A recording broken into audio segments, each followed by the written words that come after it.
Yo, everybody. Welcome to Off Panel, a weekly interview podcast about all things comics.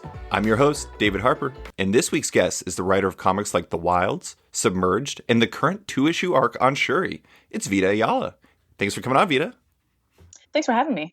So, we're going to talk about your work and a whole lot about comics here very soon, but today is April 6th, and 5 days ago is April 1st, and you and I were both got by a very cruel April Fool's joke that I want to talk about. Jet Set Radio was supposed to come out in the Nintendo Switch, but it did not. And you apparently love that game. I love that game. Why do you love that game? I love talking about Jet Set Radio. Let's do it. It's one of my favorite games. We had a Dreamcast when we were coming up, me and my siblings, and it was the only game that I could play. I'm a fighting games person, but the Dreamcast had a bunch of other kinds of games, and I was like, no. I like the one where you are tagging up and spraying police officers with spray paint to the dopest beats. And one of my brothers all of my brothers are big video game guys, but one of my brothers also makes like video game music and like video game stages and that kind of stuff. Like he's very interested in the creation. And so he would just constantly like take the beats and do new stuff with it. And so I'm a very musically inclined person. I love all rhythm games just in general. Like I'm a big DDR person and Guitar Man, if you know what that is. But Jet Grind Radio and Jet Set Radio both they combined that like art graffiti aesthetic with just the greatest music soundtrack of all time. So yeah, and it's easy to play. Like anyone can do it, which I really like. I love the style of it. The style was so good. It's funny because I often believe that it's an influence that people don't talk about because, like, when I watched Into the Spider-Verse, I was like, I feel like the animators 100%. played Jet Grind Radio. Oh, yeah, 100%. It's so, that cell animation and the movement is so clean and so beautiful. And yeah, watching Into the Spider-Verse, it gave me the vibes, especially with, again, the way they incorporate the music into the movie. I was like, this is everything I've ever wanted. So yeah, when that Professor K put that fake ad up, it broke my heart because I was ready. I was like, I have my money. I don't have any, but I'm going to do this. And I was with Danny Lore, who's one of my siblings and a good friend of mine. And they're also a writer. They're super cool. And they were like, homie, do you know what day it is? And we were traveling. I was like, I don't know what year it is anymore, man. And they were just like, no, it's the first. I was like, oh, I promised myself I wouldn't get got today. And here we are. It's so cruel. It's so cruel because I honestly, like, there's two games that I have a deep love for that came out a long time ago that I don't have access to currently because they were on previous systems and they haven't been like HD remastered for any system I have. But that and Katamari Damacy are the two games that No, that's out. Well, on the Switch, not on the PS4. I don't have. It's only on the Switch, which I don't understand. It's a bummer, but also I will say the Switch is worth it. I have a PS4 and that's my like primary like machine, but I was gifted a Switch and I was like, oh, I would have paid out of pocket for this. Every game is a delight to play, and like because it's mobile, I'm a big like travel person. Like I'm constantly on the train, and so having a screen that big, like I was like, this is what I wish the PSP and PS Vita were like. So good. The other thing is you know, it has like is the best advertising in the world for Nintendo Switch. Sitting on a plane, like twiddling your thumbs and looking to your left and seeing somebody playing a Nintendo Switch right next to you, and you're like, "This, I want this so bad.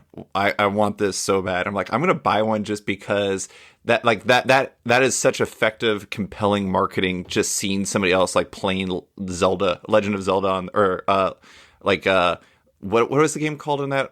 I can't even remember the name. Breath of the Wild. Breath of the Wild, yeah, exactly. Like, seeing somebody play that on there, I'm just like, I want to play that so bad. But yeah, Katamari, if they had that in Jet Set or Jet Grind Radio, I would buy the Switch in a heartbeat. I didn't buy it. My wife bought it for me, but I had been talking about it because I'm a huge Pokemon person, and I was like, come on, like, Let's Go is on there, and you like that? And she was like, absolutely not. And then they released a trailer for the new Pokemon games that were exclusive to the Switch. Yeah. And she saw my face. She was like, okay. But like, they've gone back to cartridges, which I think is really great. So it's really, really easy to take around with you. I bring like 7 games at any time. It's really great. Listen, fantastic. I apparently work for Nintendo now. Buy the Switch. All right. Well, let's talk about comics. Just because I could talk about all these things forever, but I want to start with your path to comics just because I read a lot of interviews with you, and one of my favorite things that kept coming up was the fact that your two characters that introduced you to comics were Bishop, Jerry Curl Bishop, and Wonder Woman, who you thought was Puerto Rican, which I love. Which I believe Ramon Villalobos is actually like something that he pushes as well. So what impact did that have on you, having those two characters as like your gateway into comics? I think it was pretty fundamentally important because I kind of came upon comics and those characters in particular, and my misunderstanding of Wonder Woman at a pretty kind of important developmental stage. I can't remember what year it was. It was in the 90s. And that was kind of the time where I was looking outward for media that I could access that. And I'm saying this as an adult, right? Through this adult filter. I'm putting this on my child self, but it's true. I was looking for myself and stuff. You know, Mm-hmm. my mom's a big sci-fi fan. So we always grew up with like Star Trek in the house and like, you know, Alien and like all these movies, Terminator. You know, she was also a superhero person. So like the first movie I ever saw in theaters that wasn't a Disney movie was Batman in 1989. And Mm-hmm. like, but like I wasn't really in anything. Star Trek always had one, which is like great, but also I was like, there's one. So I was always looking for more people that kind of reminded me of myself and my family. And so seeing and misidentifying, but seeing Wonder Woman, this powerful, you know, person who got to be a hero, and seeing Bishop, who I just thought that I was like, this is a black dude and his hair is beautiful. I was like, I need to be in this world. And it really like, when you're a kid, you don't collect sequentially, really. You're just like, I'll just pick up whatever. And I couldn't read at the time, but it was something where I would see comics and I would then be like, this is a place for me. And later that year, too, I was given for Christmas a graphic novel, like a Fisher Price graphic novel plus cassette like combo. Mm-hmm. And it was 1001 Arabian Nights. And again, that's about brown people. And so just having those characters jump out at me, it honestly is why I am where I am today, especially after learning that Wonder Woman was not Puerto Rican. That was a pretty tragic blow. Well, so was that in like a spinner rack situation?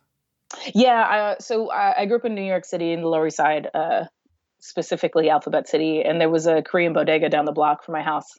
And my mom she was a single mom, so she'd bring the kids with her wherever she went. And we were down there and there was like, that was back when comics were printed on newsprint and were like $1.25 or whatever. And so, you know, we were there and my mom, we did not really have money. But there was always a rule that if you wanted to read something, she would buy it or find a way to get it to you. Mm-hmm. And now as an adult, I know she did that by like skipping meals. But like at the time, like I was like, I will take advantage of a thing where you give me things. Right. And so she saw that I had interest and she was like, yeah, absolutely. You know, you want to read? Sure. And that's just always been the case. My mom is a book person and has become more of a comic person since I started writing comics. She was before too. I would like leave piles of comics around to see if she'd read them and like come upon her like reading Saga, and it was really cute. But yeah. So, yeah, that was back when you could walk into a supermarket and buy a superhero comic. I've always found spinner racks to be oddly magical because there's like this element of, I don't know, this makes it sound very fateful and dramatic when it's really not. But I feel like spinner racks, because they represent, they have so much on them and everything like that, and you never know what's going to be on there. There's a certain element of the books choosing you in a weird way. Like yeah. I remember the first comic I ever bought myself was like a Uncanny X-Men issue that had to do with like the Executioner's Saga or something like nice. that. And the reason why I bought it was because it was polybagged and it had a trading card in it. And I collected the Marvel Universe trading cards and I was like, I want that card. I need that card in my life. And I ended up buying it. And like I had already read like the Transformers Marvel comics, but I wasn't actively buying comics at that point. But it was, you know, this is obviously a completely different level of like relatability, but because of that card, it connected me to the comic. And because of that comic, I started reading comics. And next thing you know, I'm here talking to you about comics on a Saturday morning in Anchorage, Alaska. And it's interesting how those things happen. If like a different comic was where that comic with Bishop on it or that comic with Wonder Woman was on it, I don't. It's interesting. Like, would you have connected with it? I feel like that's like a weird existentialist question, but I I don't don't know. know. I honestly, I think about that all the time too. Just like the millions of little things that have led you where you are. And if one thing changed, it's like sliding doors. Right? Yes. I feel like with spinner racks are like, they're, they used to be comic book stores, but for brown people, poor people, and femme people, because we wouldn't walk into a comic book shop. Um, and so like I always think of those things as like in a YA novel or in one of those movies where they have like the wall of weapons and they're like shoes. You go up and you're like, this one, this is the one I want. This axe, like, or whatever it is. But yeah, I feel like I I'm really sad that we don't have that anymore because spitter racks were accessible to so many people. So that's kind of a bummer. I do want to tie into what you were just saying though, because you and I have been emailing for a piece that I'm working on, and one of the things that I think is really amazing about your work is how important your worldview is to you, but also how you manage to make it work in everything you do without like it's a feature, not a bug. It's not something that you're trying to like push. It's just something that's in there because it's important to you. And I want to talk about the importance of representation to you before we move on, because that's everything to you, right? Yeah, I mean, it's this is like kind of a two like pronged question, right? So like how I feel about representation and also my worldview. In terms of representation, I think that it is demonstrable how important it is. Right. I my literal one of my favorite stories is about Whoopi Goldberg watching Star Trek and seeing, you know, Nichelle Nichols, who I got to meet last week, and I was a mess. Uh, but seeing her on television and being so excited to see, you know, this black woman not being a maid that she ran through the house and she's like, look, look, look. And now, you know, then she was on Star Trek. Right. And I like just thinking about the fact that like black astronauts credit Nichelle Nichols with them feeling like they had a place in space. Like that's, you can touch that. That's real. That's tangible. Right. Um, and for myself, like I feel this way because whenever I see pieces of myself in media, it's validating. It shows that I have a place. And I think that, you know, for a long time, the things that I would see were negative, but that's all we had. And so we would kind of be like, I'll take it. But we've reached this point where it's like, we can be the, like anything. Mm-hmm. And this goes back to accessibility of comics and other media, but like, and now we can make it and no one can stop us. Right. It's just like, how are you going to stop me? You know, Gumroad exists, Kickstarter exists, libraries like exists, independent bookstores that buy local exist. So, yeah, representation is monumentally important, I think, across the board. And I think that that's true for everyone. I Right. think that it is really important to see yourself reflected in media, but also to see other people that are different from you reflected in media. That kind of leads to empathy, I think, which is a really short way of talking about a topic that I could talk about forever. So, and in terms of my worldview, I don't really think it's possible for me not to incorporate myself in the work. I think that's true in general for people that create, but you know, my existence has been politicized. My literal existence is a thing that people don't want to be. So I can either curl up and die, or I can be very upfront and in your face about the fact that I and people like me deserve to be here. And I have chosen my arena to be comics, I guess. You know, I grew up in New York City, as I said before. It's the only time that I use the word diversity, an incredibly diverse, you know, area. There are like millions and millions of people. I grew up in a mostly brown neighborhood. You know, I went to mostly brown schools. You know, I grew up in Alphabet City, which is Lower East Side, which there's a lot of queer people. If you've seen Rent, that's that area. Mm-hmm. And so, you know, having experiences with people well, like me, I guess now that I know that, but like with such a variety of people kind of shaped who I was. And what it informed me was that it doesn't matter if you're different, you still should be allowed to be here and you are human and experience all the same things that the people that get screen time or page time do. So, when I was given a chance, I was like, I'm going to put it out there. I can't stop myself.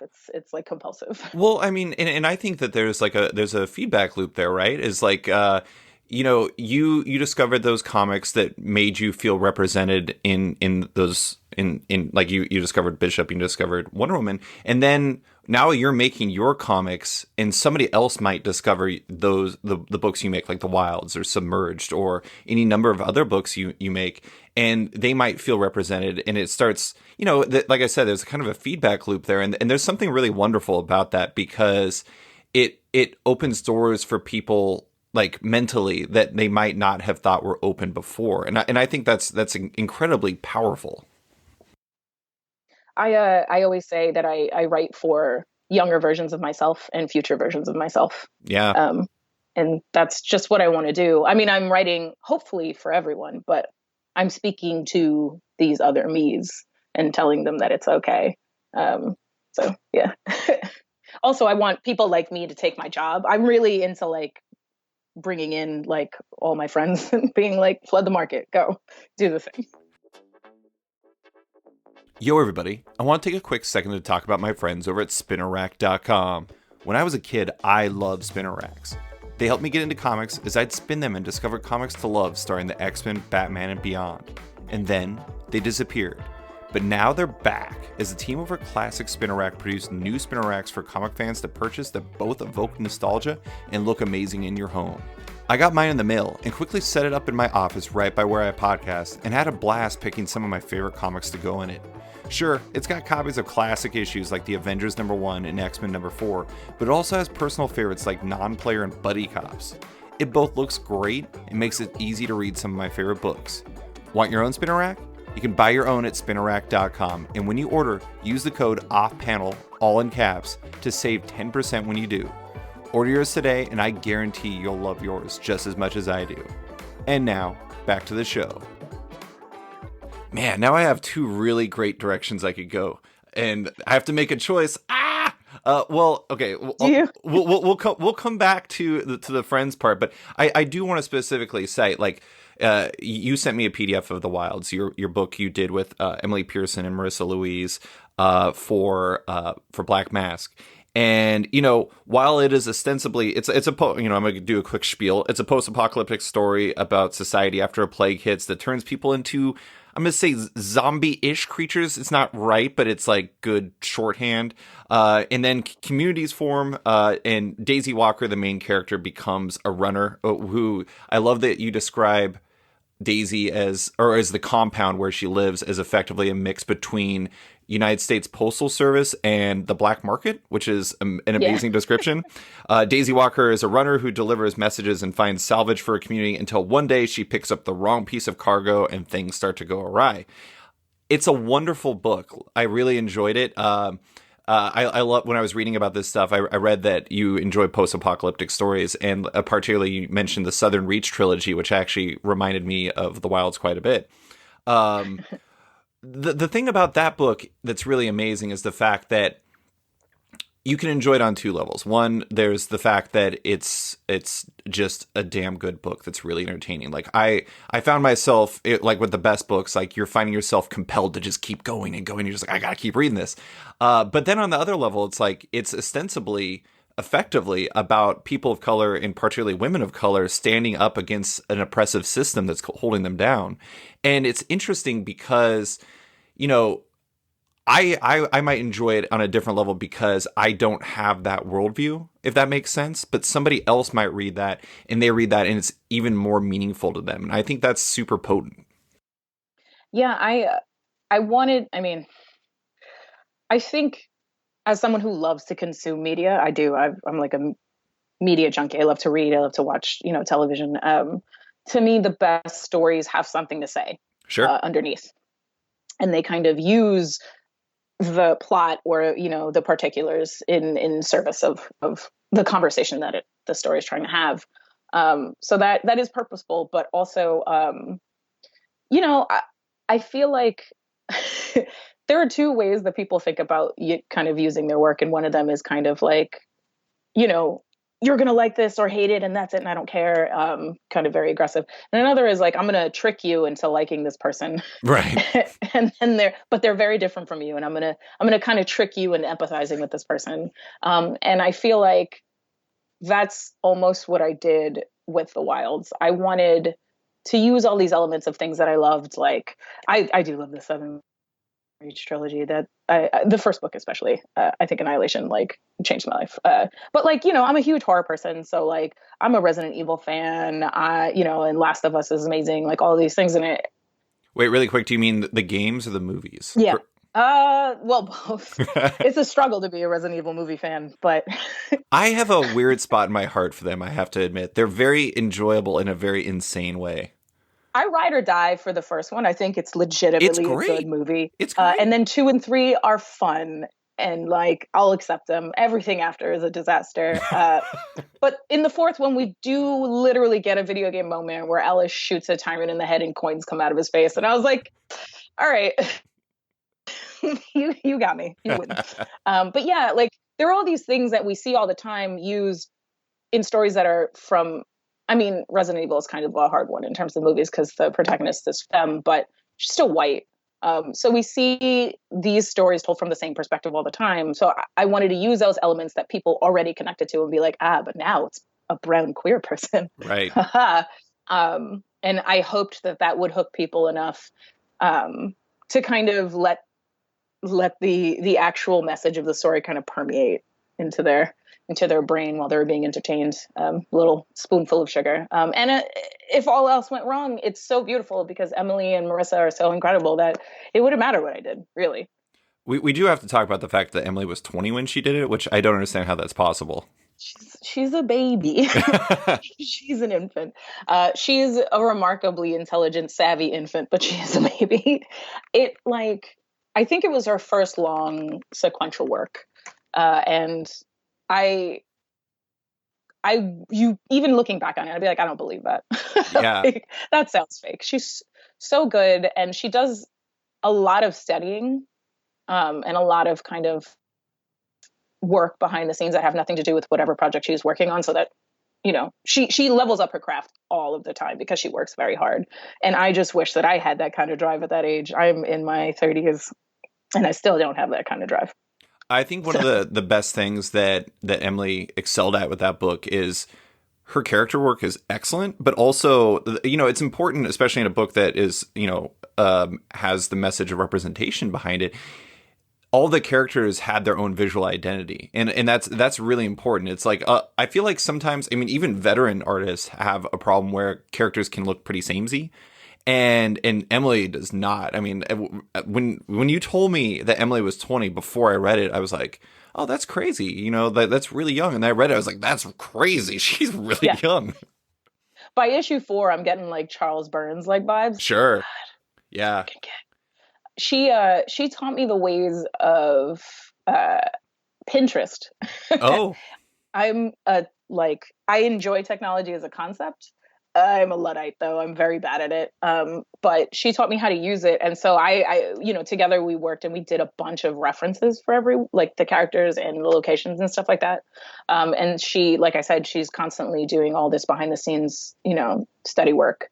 And I think that's where that came from, honestly. I think that she's just really good at incorporating reference into her work. Mm-hmm.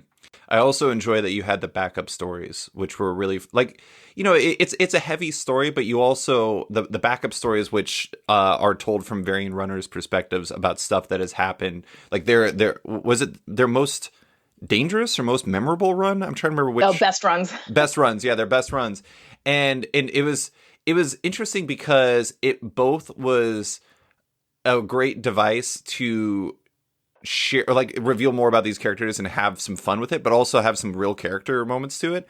And also you got to highlight some other artists, including like Isaac Goodhart and Philip Seavey, both who are fantastic. Yeah, I really like that. It was funny because one of my patrons, when I put out requests for questions for this, they specifically mentioned how much they love those, and I totally agree. It was so long ago when I was first kind of coming up with the concept, there was like a whole other issue, and it was literally just trying to get to know the characters. And then when Emily and I were talking and kind of cutting things down and making it something that people could actually read, Right. that got cut away, which really bummed me out. It was a real shame, because I love the characters and I felt like those moments wouldn't fit in the main narrative. It would be very distracting, but they were why I cared about them. Right. Yeah, I mean, it could have been tough to fold that into the main narrative because it could, like I was talking about like the page turning element, and it's like if you slow that pace, it might take away from the overall flow of the story, I guess. Yeah, it really didn't fit, and that's fine. But I still wanted them so bad that I fought for them. And at first, the publisher was like, "I don't think you need this. These are really like this is gonna make the comics really like big and bulky." And like I was like, I don't care. Like I want these, like please. And so the publisher was like, "Okay, like this is your book. Like you can do whatever you want." And Emily actually was supposed to draw them all, but as we have stated, she was 20, and this was her first big book, and the main story is 24 pages. That's already brutal, Right. for a monthly book, and 28 pages was just not possible. Mm-hmm. And so she did the first one, but she was like, "Can we call other artists in on this?" And I was like, "That is a genius idea." And at first we were like, "Do we get one person? Do we get?" And what we realized is that each character having a different artist would be a really interesting way also to highlight their story and to set it apart from everyone else's. So yeah, that's actually my favorite part of the book, just because, you get to really know the values of each character, but also just how silly and ridiculous they are. Right. There's one about board games. There's one about puppies, like, but also tragedy, because I couldn't just let it lie, I guess. I wanted to, and I'm sure that this is the thing for you, because I know that you reread stuff a lot, but I am very interested in having something in the story that will then on a reread affect how you read the beginning of the story. Yeah. And so I was like, you can read the Wilds and not read the best runs, and it's a story.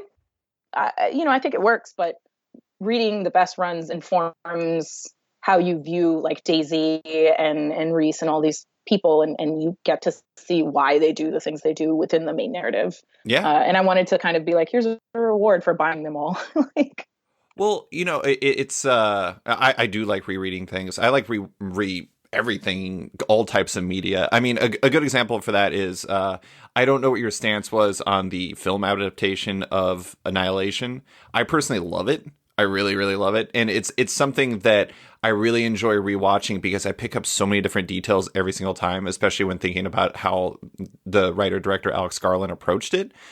But I mean that type of stuff is really working that type of thing into the best runs, and then being able to reread it when it comes out in trade is something that is really rewarding. I personally I love like thicker and fatter and delivering more story. Like one of my favorite comics is The Unbeatable Squirrel Girl, and a huge part of that for me is I don't like to do the Consumer Reports like cost benefit analysis like level of comics, but it takes me a long time to read Squirrel Girl because it's got the footnotes and it has all these like jokes all over the place, and it's just so smartly done. And if you can build additional layers that reward a depth of read, I feel like there's a lot of value to that as a comic book creator and for readers. I agree. I want people to get their money's worth. That was really important to me. Again, comics are both like accessible, but oddly like premium form of entertainment. Sure. $4 an issue is like that stacks up. And so I wanted to kind of be like, thank you for sticking with us. But also I wanted people to care when the characters got hurt or died on the reread. You know what I mean? Like, Right. I wanted I'm not going to spoil it for people, but there are a couple of characters who, Emily and I were sitting and talking things over, and I was like, well, if you're brown and queer, you're functionally immortal in everything I write, just because it's a struggle out there. So who is left? And we kind of realized who we'd have to mark, and it was really painful. But I was like, I want other people to feel the pain that I'm feeling right now, right, making this decision. Yeah, which is, I guess, terrible. Sorry. Well, no. I mean, it makes sense, but it's funny that you said that like it's a premium medium to enjoy. I am like in my office and I'm literally surrounded by comics. Sometimes I think about that and I'm just like, God, How much money was it? what have I done with my life? Like, I could be like flying around the world in first class right now, but instead I have all of this. Forbidden Planet has a system if you have like a sub box or if you have a customer number where it tracks what you spend. Oh God. And I'm like, when I used to work there, you could just check anyone's, but check your own. And I'd be like, oh my God, oh boy. I was told once by my shop that I have a star next to my name, and I'm like, I don't want to know what I did to earn that star. Oh my God. Yo, everybody. I want to take a second to talk about my friends at TKO Studios. TKO Studios is a new comic publisher that launched with what the New York Times calls an impressive slate of talent. They publish books by top creators, including Roxane Gay, Jeff Lemire, Garth Ennis, Gabriel Walta, and many more. TKO also does things differently than other publishers. They binge release their books and offer each title in whatever format you most enjoy reading your comics in, whether that's a 6-issue set in a collector's box, trade paperback, or digital download. I'm a single issues guy, so I went that route and I love the collector's box. Even better, all of TKO's first issues are free to read at tkopresents.com right now. So if you're curious, visit tkopresents.com to give them a try or follow at TKO Presents across all social platforms. And if you're a store that's interested in stocking TKO's books, email retailers at tkopresents.com to learn more about one of the best retailer deals in the industry. And now, back to the show. This is a perfect transition because I want to go back to your friends. You worked in retail for 10 years with people like Matthew Rosenberg and Tyler Boss, amongst others at Forbidden Planet, a very, for people that don't know, a very notable store in New York. I'm very curious. I talked to Matt about this too, but I have to imagine that experience, especially because you worked there for 10 years, influenced the way that you think about comics, maybe as a medium, but probably even more so about an industry. Like how did that impact the way that you think about comics, that experience? A lot. I think that working, I know everyone says this that has done it, but I really think if you're a creator, you have to find a way to work at a comic book shop for at least a couple of weeks. It affects you holistically. You don't think, when you're creating a book, it means a lot to you. It's your baby. You're putting all of this energy into it, but you really get a sense of there are thousands of people doing this. Lots of babies. All the time. Lots of babies. And each store has to wade through a book filled with these things. And it just gives you a sense of kind of the priorities of Forbidden Planet is a specific kind of comic book shop in a very specific kind of neighborhood. So that's true. But like, how people do orders, what a wall will look like, which means you think about the covers and you think about the font on your covers and all of these things. You think about, what are the kinds of things that people ask for when they come in, whether it be like, I know that someone said, probably dozens of people, but like things like bookmarks are a great idea. If you can afford to do bookmarks for your book and send them, you should do that because those are given away and people use them and stare at them all the time. You think of it as comics as a business and not just as this vehicle for getting across your vision, which I think only helps you. When the Wilds and Submerged were coming out in singles, I would email like 80 stores and just be like, hey, here are the thing, here's some information I think you might need. I'd email PDFs when I had them, like, please share this with your staff so they can talk about the book if they like it. If they don't, it's fine. Just because I know that, when you're standing in a store, people will come to you and go, I'm looking for a book. Go. And you're like, all right, let's do this. Yeah. Cool. And you get good at it too. You get good at like a pitch. Right. I think I'm a better pitching person because of that. I can look at a book and be like, this meets this, and this is why it's good, or like whatever. Did you have any questions you would ask people when you were trying to, narrow it down when they're looking for something to read, just generally? Oh, yeah. I like it's a game that I play still. It's like a party trick, but I like to ask people about the other media that they like. So I'm always like, what's your, 3 shows that you really like, a movie and a book? Let's see, what are you in the mood for? Let's pare this down because comics is a medium and not a genre. And so, right. People come in thinking it's one thing, and that kind of confuses them and overwhelms them. But when you can sit down and be like, I really like Game of Thrones and, post-apocalyptic stuff and blah, blah, blah, and be like, here's Lazarus. Enjoy, or like whatever. Right. It's like the same as a wine pairing. Yeah. No, I actually, I had John Hendrick, who's the person who owns Big Bang Comics in Dublin. He was on my podcast several times, but one time he came on. I know that he does the same thing. And what I did was on the podcast, I like tested him. I was like, all right, we're going to do this. You do your whole spiel to me. And he managed to extract one of my favorite comics out of a very motley crew of media that I enjoy. And I was like, that is really, really impressive. Although I will say that sometimes I tried, my wife is an architect, and shortly after we met her, she doesn't read comics. And I was like, oh, you're an architect. Maybe you would enjoy Asterios Polyp because it's about an architect. And she looked at it and she was just like, I work as an architect. Why would I ever want to read about another architect? And I'm just like, okay, all right, never mind. Work is not something. It's a lot. It's kind of a stressful job. But anyways, yeah, no, I think that I know a comic creator who is actively writing comics successfully that was working basically just every Tuesday at a shop just to remind themselves of like the check-in process and to get a feel for just what you're competing with and what you have to do to stand out, because it's so much. It is a lot. I know that Sabella did it too. Chris Sabella. Mm-hmm. He went and worked at his local for a little bit, and I was like, and it was funny watching because he experiences things on Twitter, which is really nice. I love Sabella. He's one of my favorite humans on the planet.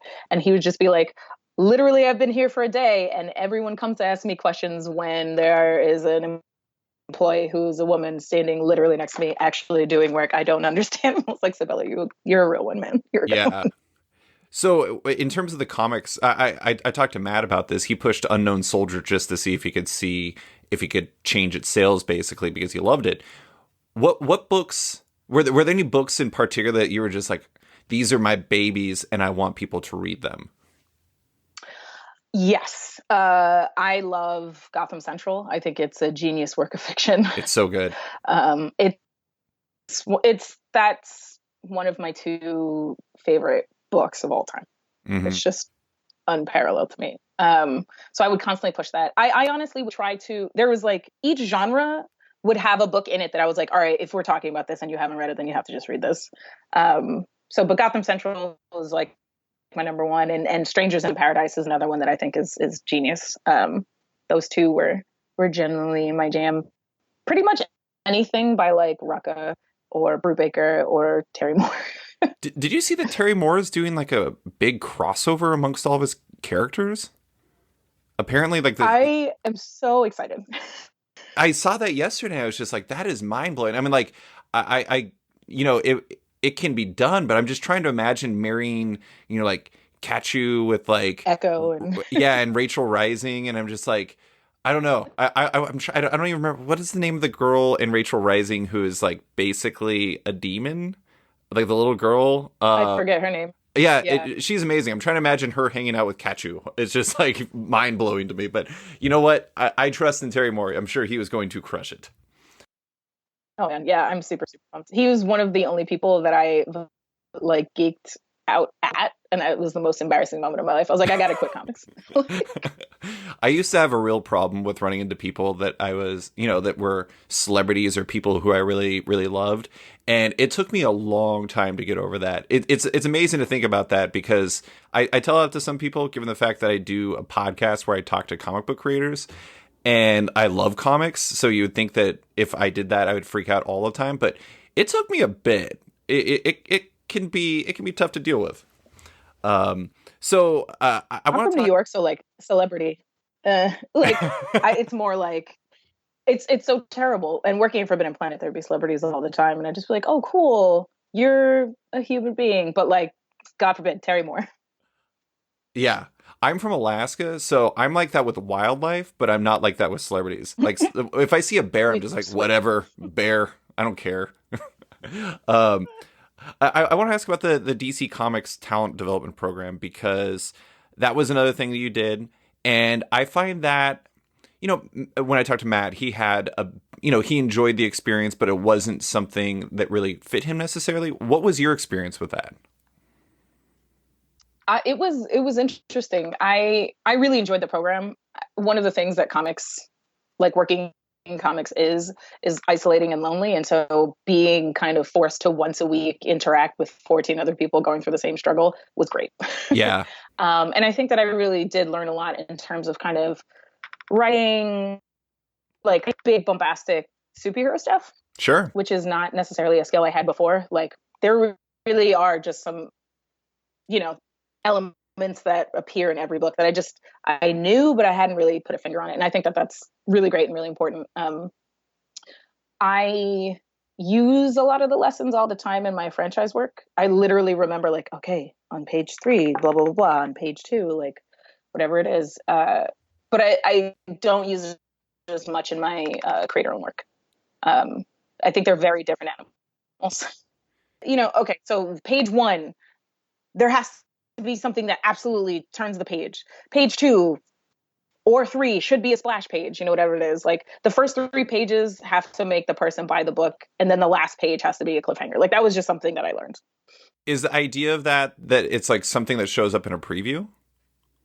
Like it's got to sell somebody if they see the preview? Yeah, exactly. It's like, and I learned this also from working at Valiant, but it's like cover, absolutely, that's intriguing. Page 1, mystery.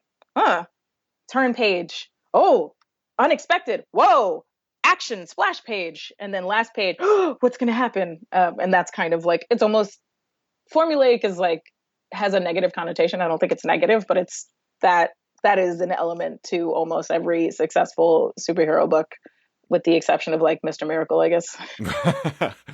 I do think that, there's like a fine line between formulaic and having structure. And it's like formulaic is when it feels just kind of overdone.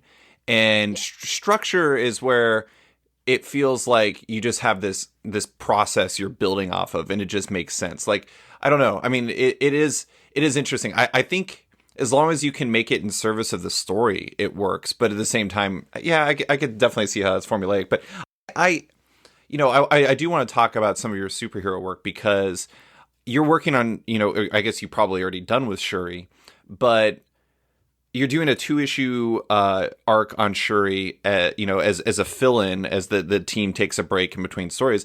And I find fill-in stories to be really interesting because of how you kind of have to work off of the existing story, but it's like you can't really break stuff. It's like you have to keep the story going, but you have to still fit into what the overall plan is.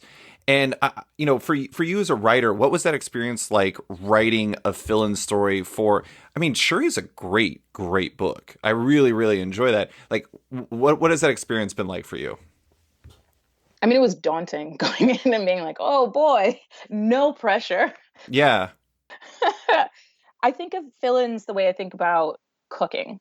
So my wife is an incredible cook. I mean, I'm pretty good at it, but she like unbelievable. And sometimes she'll have to go do something and go, can you watch this, stir it, add spices that you think will make it taste good, but like just generally make sure it doesn't explode. I feel like that's what fill-ins are, because a bad fill-in could actually ruin that meal. You know what I mean? Like people might be like, ooh, I'm never coming back. But a good fill-in kind of just, it's keeping it warm. It's making sure that things are moving, nothing's stagnating. You get some more flavor in there, but it's not the final flourish of whatever it is. Mm-hmm.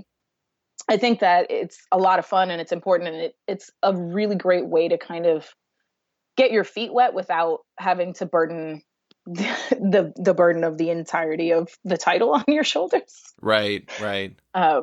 So, I like it.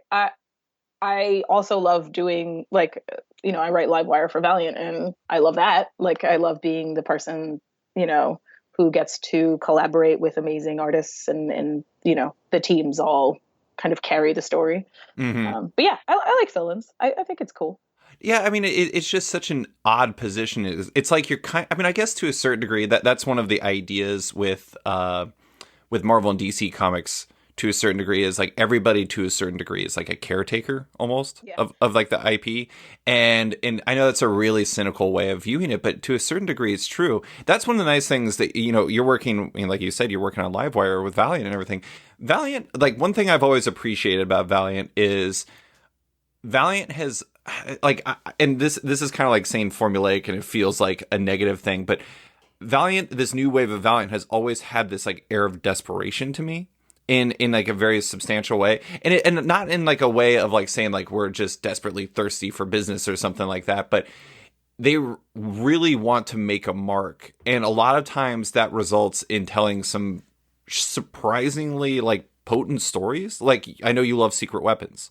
You know, Yeah, I love that book. that's a great example. Like I love the Valiant. Like the Valiant is just a fantastic book. I'm a super fanboy of Paulo Rivera, but it's really interesting because I don't know. I mean, like I feel like they have to take risks that like Marvel or DC can't really do, just because they can't break things.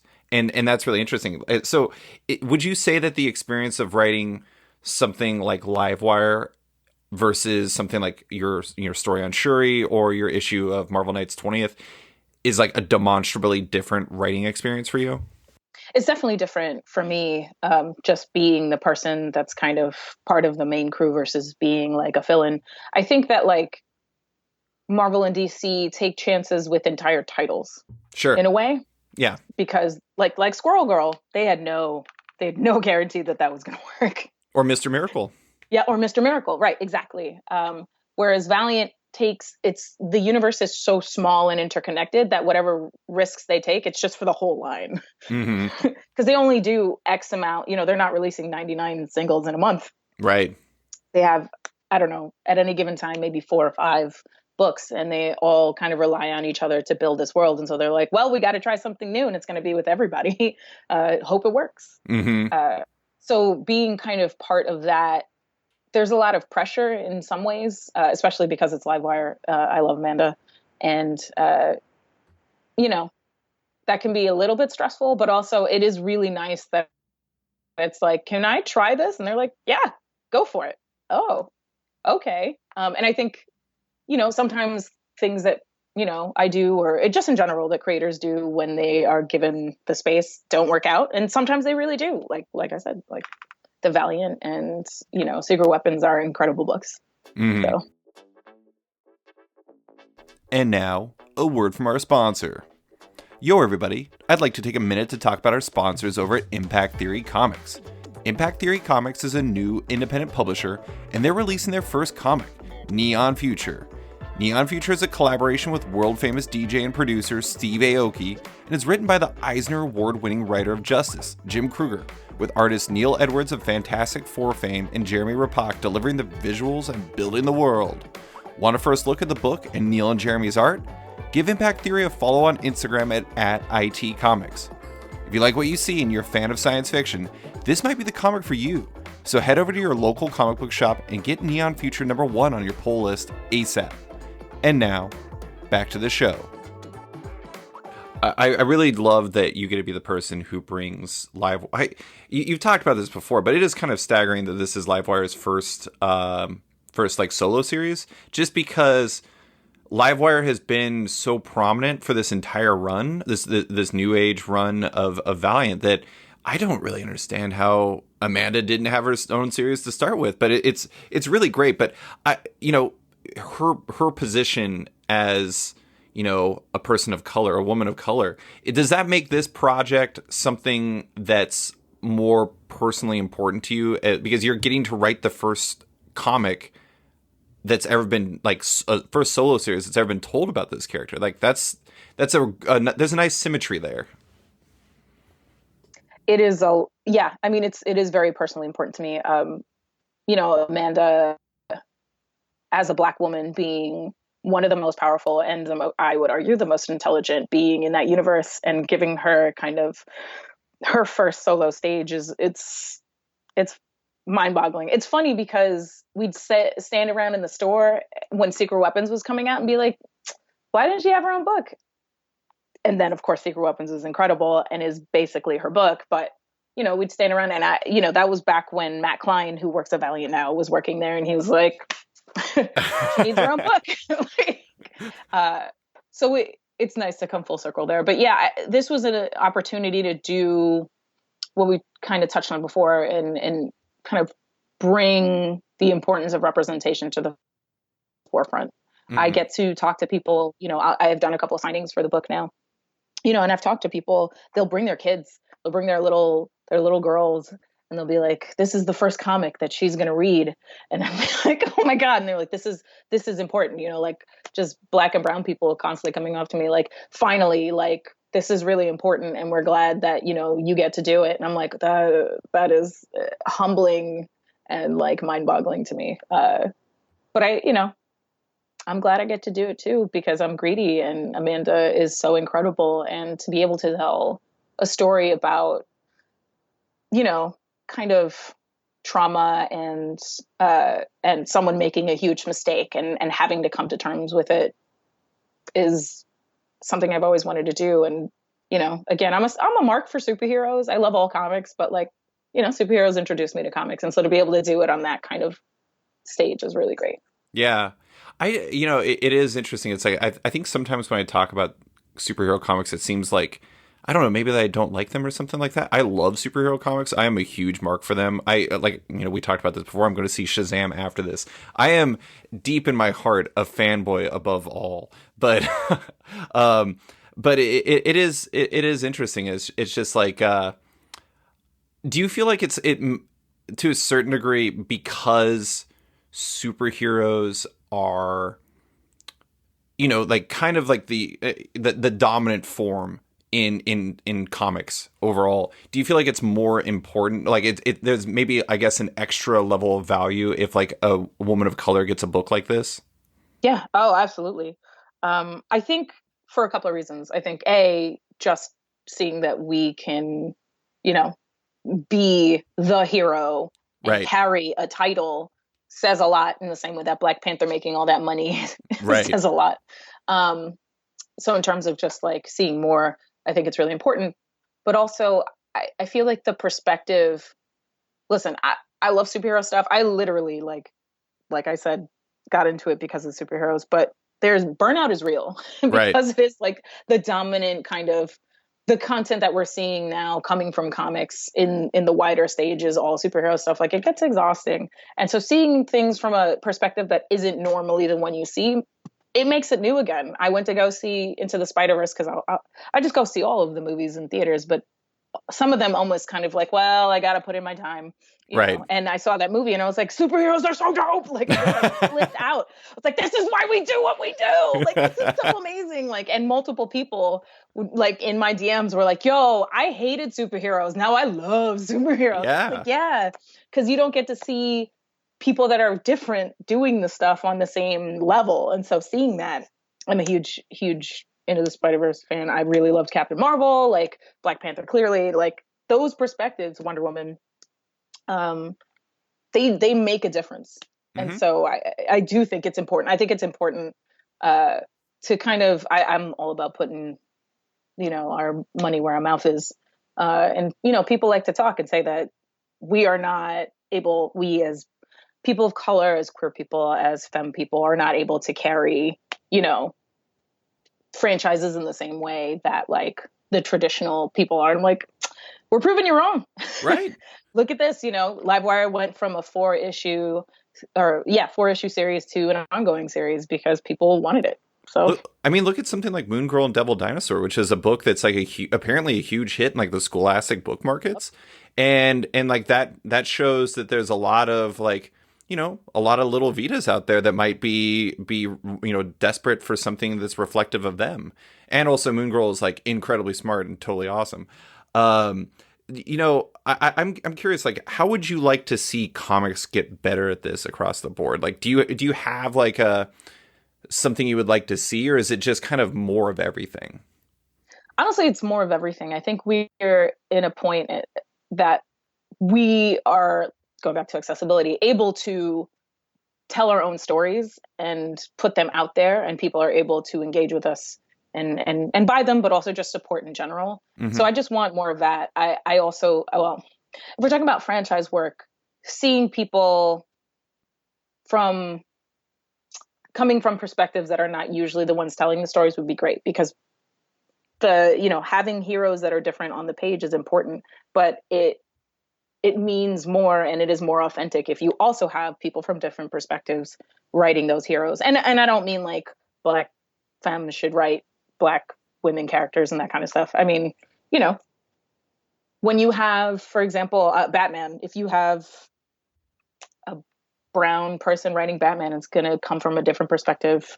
If you have a woman writing Batman, it's going to come from a different perspective. That's what we need, I think. Yeah. Just more kind of play in the background to show what we can do with the tools that we already have. Yeah. I mean, it is kind of staggering. I think it was a few years ago where Becky Cloonan drew an issue of Batman, and she was like the first woman to ever draw an issue of Batman. Like, I don't even know how that's possible. Like, that's just like astonishing. I mean, that just, it seems like we're in a time where things like that shouldn't still be happening. But I don't know. I mean, that's definitely something to build off of. But I do want to ask about one of the things I look at your output, and you've worked with, you've worked with Black Mask, you've worked with Valiant, you've worked with Vault, you've worked with DC, you've worked with Marvel, you've worked with, a wide mix of publishers. Do you think I don't know. I mean, it seems to me that it's like important for you to tell a variety of stories, and you have to go to different places to do that. Like, what's the main reason why you work with like such a wide swath of publishers? Is it that, or is it like just kind of taking the opportunities you get to make your presence felt? It's kind of a mix of both. Sure. When I was working at Forbidden Planet with Rosenberg, and he was encouraging me to pitch to Black Mask, but just in general, he was encouraging me to stop hiding my work. He was like, they're gonna try and pigeonhole you. They're gonna try and tokenize you, and you should use that to your advantage. Go, okay, sure, and then just, excuse my language, would say fuck it and just do everything that you can. Yeah. And show people that that's tokenization is not it. Giving opportunities leads to reward. And I really took that to heart. And I answered him at the time. I was kind of a little bit flippant, but I was like, I've been brown and queer and, designated female my whole life. That's all people ever try to do to me, and I use it to my advantage. That's what I do. But that's real to me. I try and do the best that I can in as many places as I can, because I want other people of color and other queer people and other femme people to get work in places where it just doesn't occur to people to give them work. Right. It's wild to me that I was told when I wrote the Amanda Waller, to the Suicide Squad 2-shot, that I was like the third or fourth Black femme to write for DC or something like that. Mm-hmm. And I was like, how is that possible? How is that possible? Oh, because it literally doesn't occur to people. That's why. Well, I'm going to be loud and I'm going to make it occur to people. And I'm going to talk about, this is why I use social media, right? I'm going to talk about all these things that people think are the purview of, traditionally cis, straight, white men, and go, I actually am knowledgeable in these things and I consume them. My money is also going to these things. So I have something to say, and people like me have something to say. Right. And it's great, because then people will turn around that I've worked with, like editors or people looking to staff books, and be like, do you have any recommendations? And I'll be like, yes, I do. Here are all these people that, you've trusted me. I proved my worth to you. Now you're going to let me bring in more people, and that's only going to be better for everyone. Yeah. Well, I mean, in the varying publishers kind of fit in with what you were talking about with Gumroad and with Kickstarter and everything like that. Having publishers like Vault and like Valiant, and Black Mask out in the world gives more opportunities for more, those barriers are maybe a bit tougher to get through at DC and Marvel at the start. But if you start knocking down those doors at other places, then maybe it opens doors elsewhere, if that makes sense. Yeah, absolutely. And that's the idea too. I don't know. I grew up in a big family, and, my neighborhood was very community oriented. And it's like, when somebody's on a come up, you bring everybody with you. Yeah. That's the goal. And I'm not saying that I'm like this ambassador for people like me, because God, I hope that's not true. That's a nightmare, because I'm a nightmare. But, the idea is that if you put your foot in the door, then you make sure that it's open enough so that more people can follow you. You're not closing it behind you. Yeah. I have to say, one of the things I really appreciate about your work and about everything you're doing is it seems like you're kind of building a career in comics on your own terms. It's like you're not saying goodbye to your worldview because you're getting certain opportunities. The worldview comes with you, and I think that's essential to both, like, you feeling good about your work, but also you bringing out the best in your work. I agree. I think also, the reason that people continue to want to work with me is because they respect my worldview and my voice. Right. That's what they want. And I think that is my strength. So I'm going to use it as much as possible. And, I don't think that means that I can't write a fluffy, fun thing. Right. I can. I like it. But I think that no matter what I'm writing, whether it's fluffy and fun or really intense, I am bringing my perspective. And if people didn't want to see it, then they wouldn't hire me. But I also think that my attitude is to, like, well, if you don't want to hire me, I'll find someone that does, or I'll do it myself. And, I might as well make you money. Right. So let's do this. I will say that everything I've read by you is very enjoyable and great. And, like, I don't know. I mean, I guess, like, that's the thing is it makes it a lot easier. I think you might have said something along, like, it's like a little sugar that helps it go down a little bit. And like, not saying that you have to do that, but your work is great. I really enjoy it. I normally don't so directly compliment someone's work on the podcast, but I really enjoy it. That means a lot to me. Thank you. So I do want to close with a demonstrably different topic, something we talked about before the podcast, and that's we recently saw each other at Emerald City Comic Con, and I mentioned to you before the podcast that I was very impressed by how you handled yourself. I feel like I kept running into you, particularly in the press room. It seemed like you were doing interview after interview. Oh, yeah. What is the con experience like for you? Because to me, it seems like you're a master operator of the con experience, but I imagine that might be a different feeling on the other side of the table. I'm a anxious and confused mess at the best of times. Honestly, I get overwhelmed by lots of people very quickly, and I fall back into my retail mode, if that makes sense. Sure. Because I worked in retail for so long both at Forbidden Planet and at the big Barnes and Noble on Union Square in the first floor info desk. So, like, that was like the first line of defense. I think that's a great advantage, to be honest. It really helps. And one of the things that it helps with, I'm very bad at, and no one would believe this, but reacting on the fly to situations. If I have not encountered a thing before, I get thrown. And so working in retail, and I worked when I was going to school in college, I did event coordination and building. I managed a couple of buildings. You have encountered everything. There's nothing anyone can do that can surprise me. And so I use that to my advantage to kind of overcome my anxiety. But also, my wife taught me something, and that is your phone has a calendar in it, and it'll remind you when you have to do things, and that is remarkably useful. Before that, oh my God, I used to just write my schedule on my arm, and then by the end of the day, I was like, I don't know what I got to do anymore. So yeah, I genuinely enjoy talking to people. It makes me nervous to talk to people, and that's just what it is. But I also like human interaction. I like people, so I try and channel, like, the retail mode and remind myself that, like, hey, other human beings talking about the stuff you like to talk about. So, but yeah, I'm nervous all the time. I'm nervous right now. Vita, I have to tell you something that would blow your mind. You want to know how I keep track of my schedule of cons? Oh God, how? My brain. No. I don't know what's wrong with me, but I'm just like, okay, I guess I have an interview at 2. I better be there. I hope I remember this. I'm like, why am I not better at this? I always show up the places I'm supposed to, but at the same time, I'm like, I am putting a lot of risk down for something. Like, I send an email to myself, so I have it in my email, but I don't have, like, a calendar, and I don't have it, like, actively on my person. And so it is pretty fly by night for somebody who seemingly is organized. I'm having a panic attack just thinking about that. I had a lot of brain trauma when I was a kid. I'm a Gryffindor, and so I was real wild.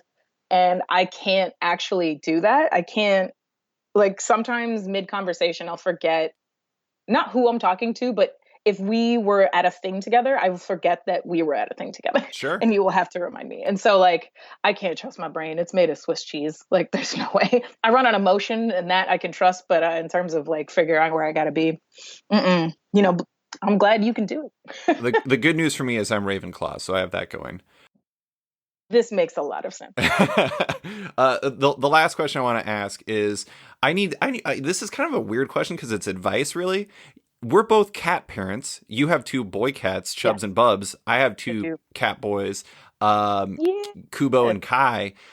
Okay, you just went to Emerald City Comic Con. Did your wife go with you? She went to Emerald City with me. She didn't go to WonderCon with me. Okay, my wife and I have not taken a trip at the same time as each other, and I have literally no idea what to do. Like, I'm like freaking out because I'm like, do we need somebody to stay with our cats, or can we just have people check in on our cats? We're about to go to Vegas for a wedding, and I'm like, I don't know what to do with our cats. What do I do? Do you have like a cat sitter? Like, what do you do? I would suggest, especially because one of them is really young, right? Or are they both really young? They're both kittens-ish. One's less than a year. I would suggest that, I mean, whoever is going to come feed them, if you could ask them to spend at least an hour with them each feeding, like afterwards, that really reduces their anxiety. Because cats, people think that they are not social creatures. That's not true. They just socialize differently, but they get really anxious if you if there's no one there all the time. Oh, yeah. So, but an hour each feeding usually is okay. And like actively like playing with the cats or like, like sitting with them. My cats are very, like, they like to close in on you. And so like my mom will come and she's like, I will stay for an hour and sit with them and they can feel a human being. But it helps a lot. You can just have someone come in and feed them. You don't have to have someone stay with them. But yeah, they need a little bit of socialization. If someone comes and stays with them, that would be great, but it's not necessary. Vita, I have 4 different people lined up to come in waves because I'm so concerned about these cats. When my friends had pets, I was just like, they would not be late to social situations because they're pets. I'm just like, what are you guys doing? You're insane. Now you know. And now I'm like, do we have to cancel going to this wedding? It's more important that they're not like sad and bored. Like one of our cats, Kai, he's the one that's under a year. He is like so like emotionally like he just is so connected emotionally that I was watching a movie the other night and somebody was being injured on it and he was like deeply concerned. He's like, do I need to climb inside of this TV and help this person? And I'm like, oh my God, Kai, you're so adorable. Yeah, people don't understand that cats are very like oddly empathetic little beings. They're just people, so they have attitude. Oh yeah. No, they're babies. It's okay. You can, this is your first outing. It's okay. Leave the sitter, with the kitties and go. It'll be all right. Okay. Thank you. I needed this because it's like, it is funny how you don't think you're going to be like this. And then you get like pets or like, for a lot of people, they'll have children and then like they'll turn into an insane person. I have 2 cats and I'm just like, I would fight a bear for them. Mm-hmm. That would happen. And that is an option in Alaska. Oh, no. Well, geez. Cats can fight bears. I've seen it online all the time, so they'll be okay. I saw a video recently of a cat that came face to face against an alligator, and the cat just slapped it in the face until the alligator peaced out. It was amazing. The cat was like, that Homer Simpson gif where he just like rolls into like the shrubbery? Yeah. Yeah, it was basically like that, but it was an alligator going into the water. It was incredible. Don't mess with a house cat. Nope. All right, Vita, that's all I have for you. Thank you for cat advice and for talking about everything else with me. Thank you for having me on. I'm a huge fan of the show, so this has been really great. Thank you so much. Before we go, I want to give a special shout out to Sean Kirkham, aka Big Clutch, one of Off Panel's patrons in another edition of Big Clutch's Beast of the Week, where I highlight a creator or comic that blew me away recently. This segment will sometimes feature guests and sometimes not. This week, it's just me, and I'm going to highlight Meet the Scrolls, a 5-issue miniseries at Marvel from writer Robbie Thompson and artist Nico Henrikon. So I know a 5-issue miniseries about a family of Skrull spies is an easy title to sleep on. Maybe you'll get it in trade, maybe you'll read it in Marvel Unlimited. What I'm saying is you shouldn't wait because this comic is fantastic. It's a Marvel comic in the school of King and Walta's The Vision, which I know is like a huge, huge thing to say, but still, it's a fantastic comic, as it delivers a story unlike any we've ever read with these characters. It's more like the Americans starring the Skrulls than what we normally expect from them, so it's a huge change of pace, but it's amazing. It's brilliant with exceptional art from Henrikon, and I absolutely love it. So shout out to Meet the Skrulls, this week's winner of Big Clutch's Beast of the Week. Thanks for listening to this week's episode of Off Panel with writer Vita Ayala. You can find them on Twitter at @DefinitelyVita. If you're a fan of Off Panel, make sure to check it out on Patreon. If you back the show on there, you not only support it, but you get early access to each week's podcast, access to exclusive written and audio content, and more. Also, don't forget to subscribe to Off Panel on iTunes or Spotify and give the show a rating and review while you're at it. You can find Off Panel on social media by liking it on Facebook at /sketched, that's SKTCHD, following it on Twitter at @sketchcomic, or following me at @slicefriedgold.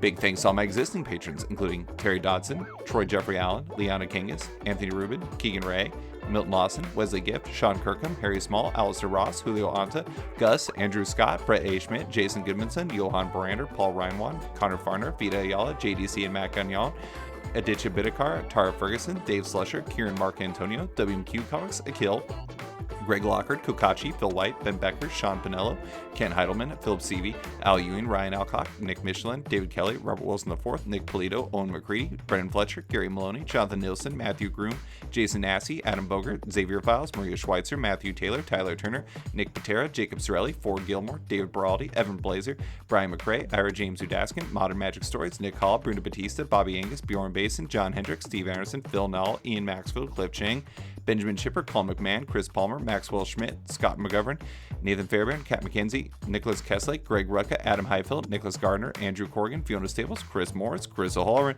Mark Cabinet, Mike Murphy, Michael Shirley, Tom Barnett, Jim DiMonacos, Norbert, Nick Lowe, James Kaplan, and Mission Comics and Art in San Francisco. You guys are all the best. A quick thanks to Upright T-Rex Music, who wrote and performed Off Panel's theme song just for the show. Check out their music on Spotify because it's completely delightful.